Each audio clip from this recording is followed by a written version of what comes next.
Operating leverage is used to measure and explain the gains and earnings of a business.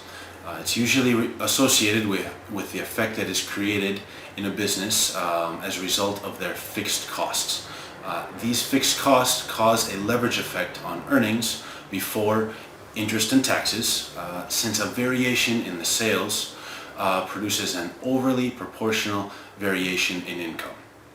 Another way to think about this is that the operating leverage is the relationship between fixed costs and variable costs, when taking into account the relationship between the price and the variable cost, which is called the gross contribution margin, which is equal to price minus total variable costs.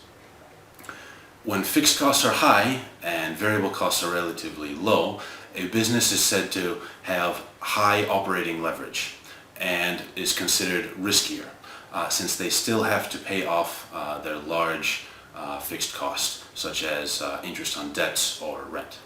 Conversely, when a company has lower fixed costs and relatively higher variable cost, the company is said to have lower operating leverage and is considered less risky, because variable costs are related to revenue, and when there is a drop in revenue, for example, the company can still cover its fixed costs because they are lower.